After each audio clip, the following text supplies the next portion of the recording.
The Steam Deck changed the way I game forever. Since getting it, my Switch has been just casually collecting dust, except for those rare Switch exclusives. Today, I'm sharing 11 cozy games that feel made for the Steam Deck, including how they run, if they're playable offline, and whether they're worth the price. Stick around to see which cozy game ran the best on the Steam Deck and why they are a must-play. Before we dive into the games, let's talk about something really important here: compatibility. Not every game runs flawlessly out of the box, and that's where the Proton comes in. Now, a Proton is a tool that lets the Steam Deck play Windows games on its Linux-based system. It pretty much translates Windows games instructions so they work on the Steam OS. Most games run automatically, but some may need a different Proton version to make the performance better. Some games, especially with anti-cheat, may not work, but you can check Proton DB to see which ones do. And I'll be sure to let you know if I end up using a specific Proton version for each game. So without further ado, let's dive in. First up, we have Hello Kitty Island Adventure. In this adorable game, you meet all of your favorite Hello Kitty characters and explore an island. You can decorate cabins, solve puzzles, garden, and fish, and there are constantly things for you to do. It runs really smooth on the Steam Deck and maintained a steady 90 FPS and is Steam Deck verified. The controls were really intuitive for a handheld play, and the UI skills were just perfect. It made all the text easy to read, likely due to it originally being a mobile game. Now, unfortunately, the game does require a Wi-Fi connection for you to be able to play it, which limits its offline playability. The game encourages daily logins, which makes it perfect for those quick little sessions. It's really ideal for just short bursts of play, and it offers a little bit of creativity with the home decorating, though it primarily follows a fetch quest style, which is really enjoyable to me.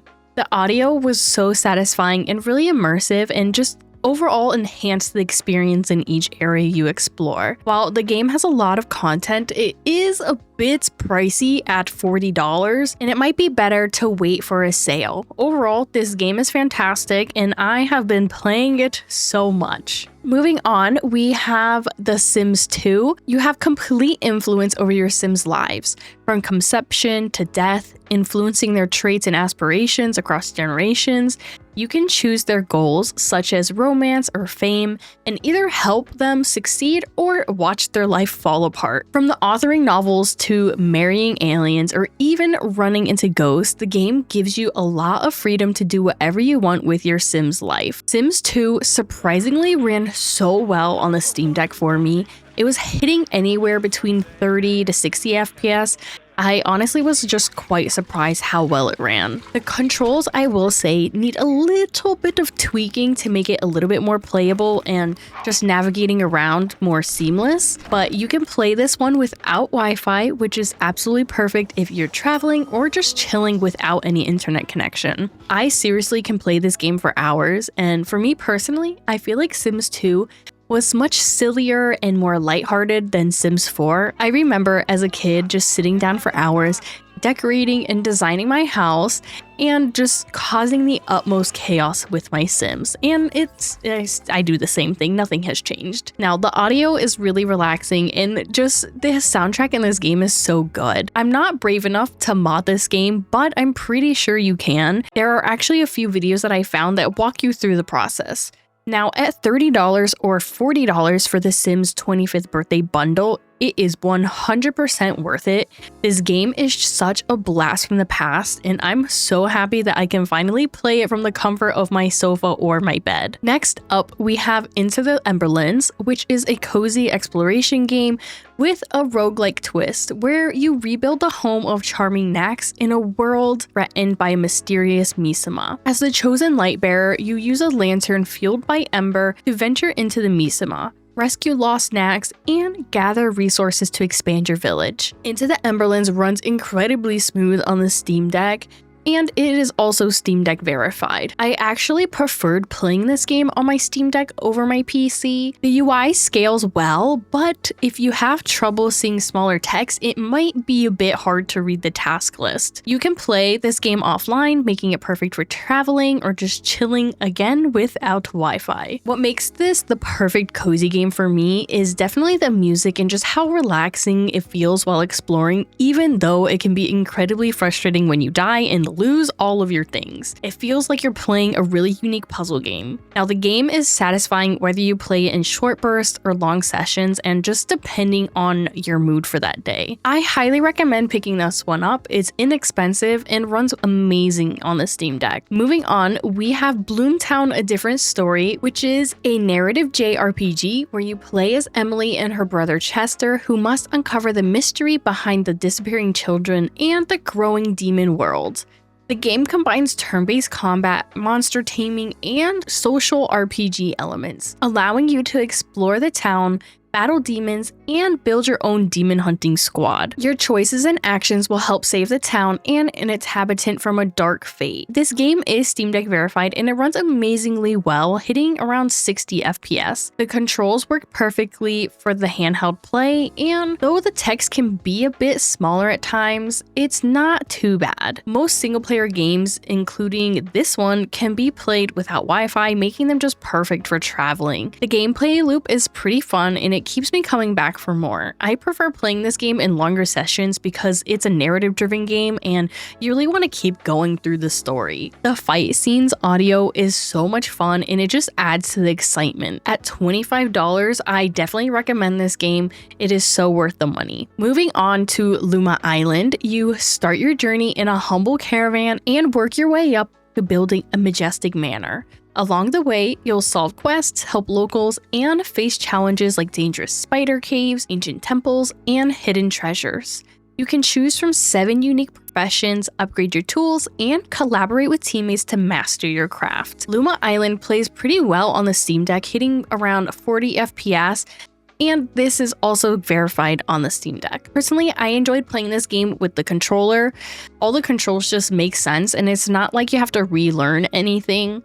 And another big plus is that you can play this one offline, which is, again, perfect for traveling and chilling. Though you will need some Wi-Fi for your cloud sync and if you want to play multiplayer. Despite me normally disliking grindy games, I found the gameplay loop of gathering resources to craft and master your profession extremely rewarding. I could play this game for hours and I have like 83 hours in the game to show for it, so yeah, I was kind of obsessed with this game. You really have the creative liberty to decorate your farm however you like. The music was super relaxing with those satisfying action sounds. At $20, this game is seriously worth every single penny, and it provides you hours upon hours of gameplay. Next up, we have Caravan Sandwich, which is a cozy exploration game where you embark on a journey across a sci-fi province-like world to find your missing sister. You interact with diverse communities, help with their tasks, and explore the world in your van or on foot. This game ran really well for me on the Steam Deck, hitting around 30 to 60 FPS, and it is also Steam Deck verified. The UI and controls were seamless and didn't require any adjusting. It's a fantastic game for you to bring on vacation since you can play without Wi-Fi. This game really hit peak cozy for me on the Steam Deck because I love me a good narrative-driven game that is pretty interactive. I could play this game for long periods because I just wanted to know what the end of the story was. Some games pull you through the story really well, and this one did that for me. The audio does a great job of pulling you into the world and making you feel immersed. For $25, this game hits those cozy vibes while being able to play it portably. Up next, we have Critter Cove, which is a life sim and town builder game where you help restore a once popular town by upgrading buildings, exploring a handcrafted open world, and attracting tourists. You can dive into the tropical archipelago to salvage treasures, rescue shipwrecked critters, and gather resources to craft items and improve your town. Critter Cove is playable on the Steam Deck and it runs fairly well, around like 30 to 60 FPS, even with it being in early access. The controls are really straightforward and didn't require any extra keybinds or adjustments. and you can play it easily offline since it's currently only a single player game. I loved the sense of exploration and the freedom this game gives you, making it cozy and just overall enjoyable. For this game, I like to play a mix of long and shorter sessions, just depending on my mood, and it doesn't penalize you for not playing regularly since it doesn't have a real-world time mechanic. The game allows you to craft, build, and decorate the island, and the music gives off just relaxing vibes all around. For $25, this game is perfect, offering you a lot of gameplay with a huge focus on exploration. Now, we have Little Known Galaxy, which is a cozy single-player RPG space adventure where you join the Space Alliance as a new captain in training to solve the mysteries of an ancient relic. Customize your space, craft, farm, and cook aboard your ship while building relationships with your quirky crew.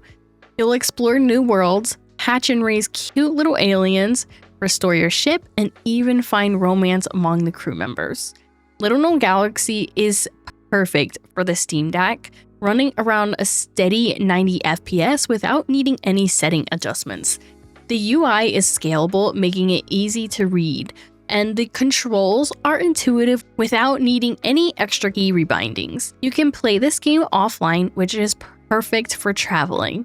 This game seriously hits all the cozy boxes for me with its space farming theme and the cute graphics, and just activities like decorating, farming, exploring, and just doing the little quests. You can play this game in both short and long sessions, since the mechanics are simple and easy to pick up after taking a break. The action sounds are incredibly satisfying, especially when you're working on the crops or mining the planets. Now for $20, this game offers a lot and has a nice gameplay flow. Moving on, we have Pine Heart, which is a cozy exploration game where you play as Tyke, rediscovering memories from his childhood summer in the park. You'll explore paths and rivers, find handy tools, and fill your hill walking journal. The game focuses on making new friends, unlocking tools and abilities, and petting cute dogs, with surprises waiting for you around every corner. This game runs great on the Steam Deck, maintaining a steady 90 FPS except during the memory cutscenes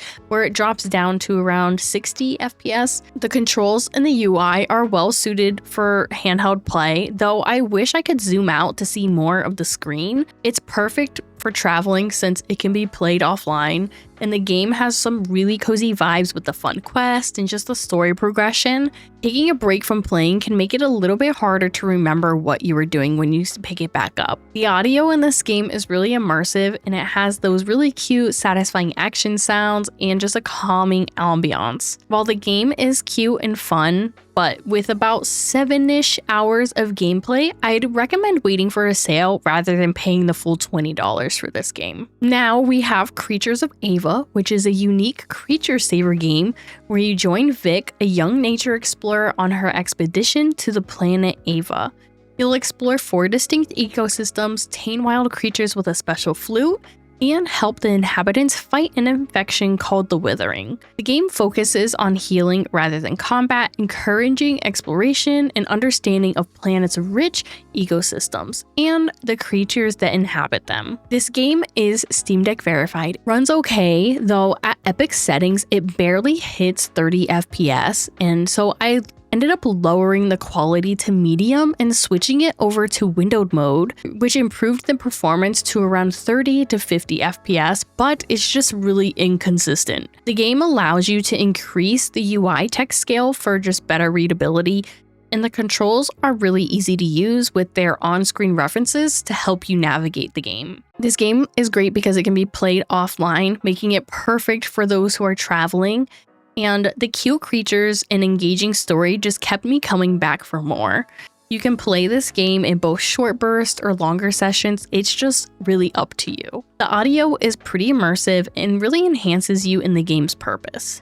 For $25, this game offers a lot and feels really rewarding. Last but not least, we have Core Keeper, which is a mining sandbox adventure game where you awaken as an explorer in a cavern filled with secrets. You can mine resources, craft tools, build your base, and explore diverse biomes. The game features legendary titans to battle, skills to level up, and a dynamically evolving world. This game is Steam Deck verified and runs well, though at epic settings it hits around 40 FPS, and so lowering the light quality to medium can boost it up to a solid 60 FPS. The game does support mods, though I haven't tried them out yet myself. The controls were really straightforward, but the overall scale of the game is quite small. You can play this game offline, making it perfect for travel, but it's even more when you play it with friends. Now, the gameplay loop kept me really engaged in grinding out the resources to defeat the monsters.